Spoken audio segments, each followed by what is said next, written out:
Pranam bachcho. In this part, we learn about the revolt of 1857 in Gujarat. The 7th Battalion of the British Army broke into revolt in Ahmedabad, Gujarat in June 1857. However, it was soon halted. Dahod, Jhalod and Godhra of Panchmahal witnessed the skirmishes with the British Army. The soldiers could capture the government offices with the help of the native but were soon defeated. The Nayakras of Panchmahal continued the rebellion almost for years. Okay, here we discuss about the revolts particular planning in Gujarat. हमारे गुजरात में किस तरीके से revolt के लिए planning हुई थी बेटा. जो गुजरात की 7th बटालियन थी ब्रिटिश आर्मी की, उन्होंने और पंचमहाल के जो नायकड़ा जो लोग थे बेटा, कम्युनिटीज़ थी, बहुत ब्रेवरी ये लोग जो है बेटा, दाहोद है, झालोद है, गोधरा है बेटा, ये काफ़ी खास करके ट्राइबल इलाका है बेटा, आदिवासी इलाका है, और ये बहुत बहादुरी से जो है लड़े थे. गड़बड़दास Patel, the headman of the Anand in Kheda district, collected almost 2,000 volunteers of the Koli and Nayakra communities to join the revolt. How many? 2,000 volunteers beta of the Koli and the Nayakra communities to join the revolt. He was supported by the Jivabhai Thakur of Kanpur, Malaji Joshi and Krishna Das Dave. However, the supporters of Garbhadas were captured by the Britishers, tied to the cannon and were blown of the cannonball fire. Garbhadas exiled to Andaman where he died. आप अंदाज़ा लगा सकते हो बेटा कि गड़बड़दास पटेल के जो supporter थे, जो वॉलंटियर्स थे बेटा, उनको कैप्चर कर करके ब्रिटिश आर्मी उनको कैनन बॉल के साथ जो है बांध देती थी, तोप के साथ, और फिर उनको फायर करके उड़ा दिया जाता था. गड़बड़दास पटेल जो है बेटा अंडमान उस समय भागने में कामयाब हुए, लेकिन फिर बाद में वहाँ पे उनकी डेथ हो गई. The people of Chandap village which is 16 miles away from the Idar accepted the leadership of Nathaji and Yamaji and joined the revolt. The British has camped at the Nanda village, Nandana village between the Okha and Baradi. The British commander of the navy became the impatient and he reached the fort of Bhed Dwarika via the Bay of Bet. Okay, Dhanuvan ordered an attack on the fort. अब यहाँ पे बेटा चंदप village की बात है, 16 mile away from the Idar. यहाँ पे नाथाजी और यामाजी करके जो रिवोल्यूशनरीज थे बेटा, ग्रेटली मतलब उन्होंने बहुत ग्रेट फाउट किया ब्रिटिशर्स के अगेंस्ट में. फिर ओखा और बराड़ी नंदन विलेज की बात आ रही है. और ब्रिटिश कमांडर नेवी ने बेटा भेड़ द्वारिका है ना, द्वारिका आप गए होगे, आपने देखा होगा, समुद्र के बीच में भेड़ द्वारिका है बेटा, पूरा किले से कवर्ड है. अब ये जो भेड़ द्वारिका है बेटा, जिसको बे ऑफ बैट कहते हैं, ये वहाँ पे बेटा ब्रिटिशर्स की नेवल आर्मी ने फोर्ट को घेर लिया.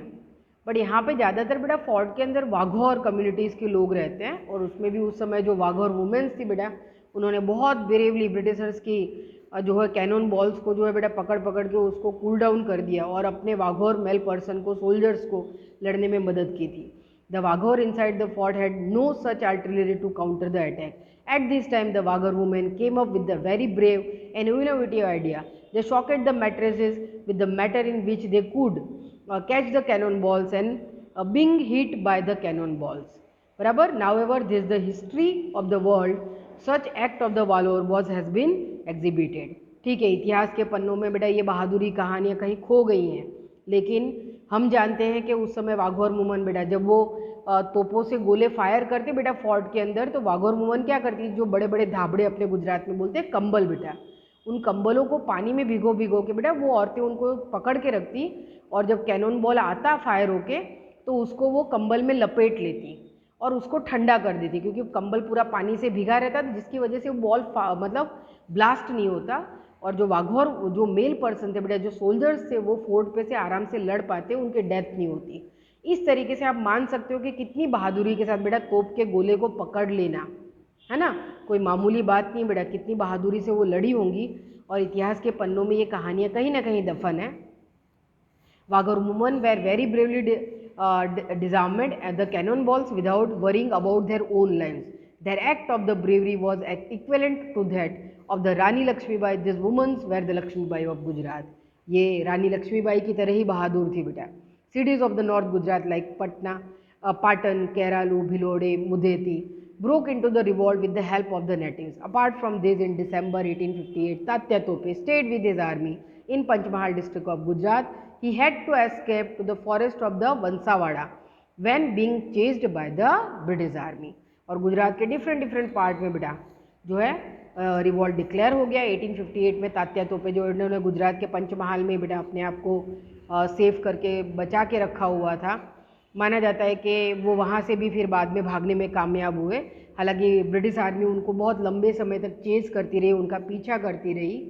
ब्रिटिश आर्मी ने ऐसा भी डिक्लेयर किया कि उनको हैंग आउट किया है, बट माना जाता है कि वो तात्या तोपे नहीं थे बेटा, लेकिन अक्सर जो है सोल्जर्स अपने जैसे डुप्लीकेट बेटा, खास करके कमांडर इन चीफ और जो रूलर्स होते थे वो अपने डुप्लीकेट्स रखा करते थे बेटा। तो तात्या तोपे के साथ भी ऐसा ही हुआ था कि ब्रिटिशर्स ने तात्या तोपे को नहीं बट उनके डुप्लीकेट को जो है बेटा हैंग आउट कर दिया था।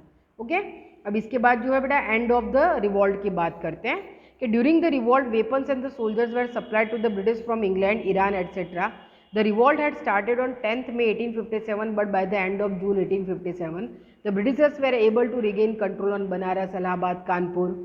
Recaptured by the end of July, Delhi in September 1857, Bahadur Shah Zafar, his queen Begum Jinat Mahal were imprisoned and exiled at Turangin. शुरुआती महीने में बेटा ब्रिटिश गवर्नमेंट कमज़ोर पड़ी, लेकिन जून आते आते ब्रिटिशर्स ने वापस से जो उन्होंने बनारस, इलाहाबाद, कानपुर पे से कंट्रोल खो दिया था बेटा, वो वापस करना शुरू कर दिया। बहादुर जफ़र को बेटा और उनकी वाइफ को रंगून ले गए, अभी बांग्लादेश के अंदर, सॉरी म्यांमार के अंदर है बराबर रंगून। और इस रंगून में उन्होंने जो है बेटा वहाँ पे पैलेस में उनको नज़रबंद रखा था। और उनके जो 3 बेटे थे कि the capital of Burma were they died after few years, Burma जो आज म्यांमार के नाम से जाना जाता है, देयर 3 सन्स वेर मर्डर्ड, और उनके तीनों बेटे का मर्डर कर दिया गया था। Lucknow was recaptured in March 1858, Jhansi fail because of the treachery of one of the courtiers of Jhansi. As a result, Lakshmibai escaped towards the Kalpi where she died while fighting a battle with the British troop. और झांसी बेटा जो उनके guard थे बेटा, जो court का जो fort होता है बेटा, फोर्ट का जो गेट होता है, वो गेट का जो कीपर था है ना, आई थिंक उनका नाम कुछ दूल्हा जी जैसा था, उन्होंने एक तरीके से बेटा धोखा दे दिया झांसी की रानी को और उन्होंने गेटवेज ओपन कर दिए, जिससे ब्रिटिश आर्मी झांसी में घुस पाई और झांसी की रानी को वहाँ से निकलना पड़ा। हालांकि वो अपनी ज़िंदगी के अंत तक उनके साथ लड़ती रही और लड़ते लड़ते फिर उन्होंने मार्टियर शहीदी ले ली। Nana Saheb Peshwa escape the Nepal after the final defeat. It is believe that he lived in the Sihor village of Bhavnagar district of Gujarat where he is believe to have died in 902। Nana Saheb Peshwa के बारे में भी ऐसा माना जाता है कि वो नेपाल कुछ समय के लिए चले गए थे बेटा, और बाद में गुजरात के भावनगर डिस्ट्रिक्ट के सीहोर विलेज में उन्होंने अपने लाइफ के लास्ट टाइम पीरियड को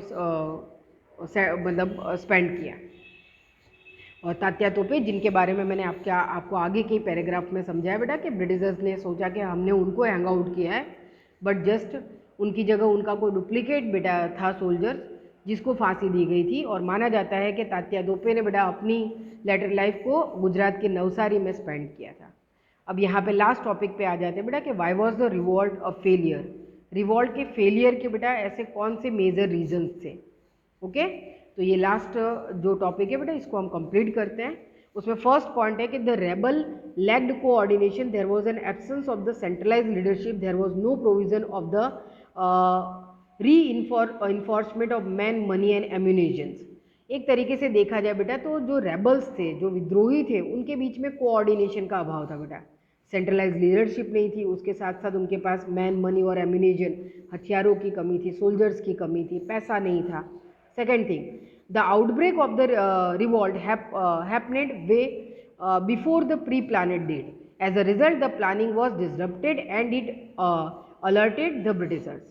बराबर, जैसे कि हमने एनफील्ड राइफल का इंसिडेंस हुआ बेटा और अचानक रिवॉल्ट डिक्लेयर हो गया और पूरी तैयारी के बिना ही बेटा रिवॉल्ट स्टार्ट हो गया, जिसकी वजह से आधी अधूरी तैयारी के साथ होने की वजह से बेटा ब्रिटिशर्स को इसका बेनिफिट मिला। The revolt remained concentrated largely in North India. Many social reformers refrained directly or indirectly from joining the revolt. This proves that the intellectual class did not support the revolt. ज़्यादातर हमने map में भी देखा बेटा most of the north Indian rulers revolt में participate कर रहे थे, बट ईस्ट वेस्ट और साउथ से इतना ज़्यादा उसको कोई सपोर्ट नहीं मिला बेटा। बहुत सारे इंटेलेक्चुअल क्लास भी माने जाते हैं जिन्होंने रिवॉल्ट की सोच को सही नहीं बताया था उस समय, वो ऐसा मानते थे कि इन रूलर्स ने अपनी गलती की वजह से, ये क्यों सब्सिडरी अलायंस और एनेक्सेशन पॉलिसी को इन्होंने एक्सेप्ट किया जिसकी वजह से इनका ये रिजल्ट हुआ है, ऐसा वो मान के चल रहे थे, तो उन्होंने भी सपोर्ट नहीं किया बेटा। India is a country known for its regional diversity in language, food habit, dressing.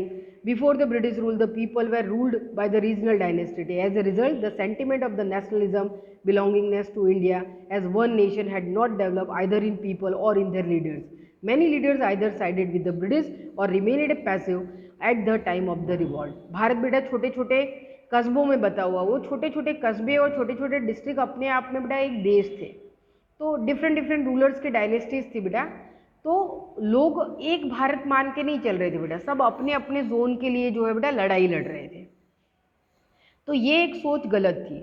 Nationalism यानी कि राष्ट्रवाद का उदय उस समय एक अखंड भारत के रूप में नहीं हुआ था, सब अपनी अपनी लड़ाई लड़ रहे थे, जिसकी वजह से कहीं ना कहीं रिवॉल्ट जो है बेटा कमज़ोर पड़ गया। हाँ, नेशनलिज्म का बेटा अपराइजिंग 1857 के बाद जरूर हुआ, उस फेलियर ने देश को बताया कि साथ लड़े होते तो आज ही जीत जाते।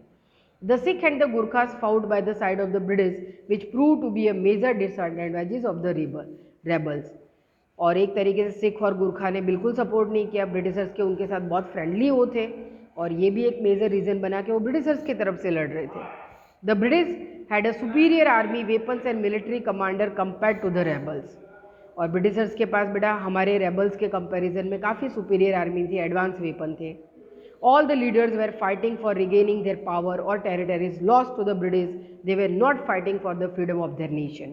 ठीक है, सब अखंड भारत के लिए नहीं बेटा, अपने अपने जोन के लिए लड़ रहे थे, ये दिख रहा था। और कहीं ना कहीं इसी वजह से जो है बेटा 1857 के रिवॉल्ट को सक्सेस नहीं मिल पाई और देश उस समय आज़ाद नहीं हो पाया। अब इसके इफेक्ट्स क्या हुए बेटा कि company rule came to an end in India, in India came under the rule of the crown. और 1857 का रिवॉल्ट तो अनसक्सेसफुल हुआ बेटा, पर एक मेजर रिजल्ट निकल के आया कि कंपनी रूल का एंडिंग हो गया, और जो वहाँ की क्वीन रूल है, तो वहाँ इंग्लैंड का जो बेटा गवर्नमेंट रूल है वो भारत पे लागू हो गया। Second thing, the interference in the internal affairs of the princely states of India was stopped. जो छोटे छोटे प्रिंसली स्टेट का इंटरनल अफेयर्स जो है बेटा इंटरफेरेंस होता था वो बंद हो गया, क्योंकि एक पर्टिकुलरली पार्लियामेंट्री स्ट्रक्चर खड़ा हो गया था भारत में। The British government was compelled to change its policy towards the Indian. Britishers को लगने लगा कि हमको भारतीयों को साथ में लेके चलना पड़ेगा, वरना वो इसी तरीके से रेबल होंगे तो यहाँ पे कुछ भी सेट नहीं हो पाएगा, तो हमको अगर चलना है तो उनको साथ में लेके उनके वेलफेयर के लिए काम करना पड़ेगा। The salary allowances and the facilities given to the Indian soldiers sepoy were increase. बराबर, सोल्जर्स को भी बेटा सेटिस्फाइड करने के लिए, उनका असंतोष कम करने के लिए उनकी सैलरी बढ़ाई गई, उनके प्रमोशंस किए गए। This revolt helped in invoking a feeling of nationalism in the people of India. लेकिन सबसे अच्छी बात रिवोल्ट के फेलियर की ये थी बेटा कि रिवॉल्ट के टाइम पे तो देश एक नहीं हो पाया बेटा, लेकिन हाँ रिवॉल्ट ख़त्म होने के बाद कुछ समय के बाद देश के सभी लोगों को, रूलर्स को, सबको रियलाइज़ हुआ कि अरे ये तो बहुत बड़ी गलती हो गई, हमको उसी समय एक राष्ट्र के लिए लड़ना चाहिए था। और यहाँ से एक नेशनलिज्म बेटा, राष्ट्रीयतावाद का भारत में उदय हुआ, और उसके बाद की 90 साल की लड़ाई बेटा भारत ने एक होके लड़ी। बराबर, और इसीलिए हम 1947 में एक तरीके से फ्री ऑफ हो पाए। ओके, यहाँ हमारा चैप्टर कंप्लीट होता है। ऑलरेडी मैंने आपको एक्सरसाइज सेंड कर दी है बेटा, ठीक है, आप अच्छे से उसकी तैयारी कर लेंगे। Thank you.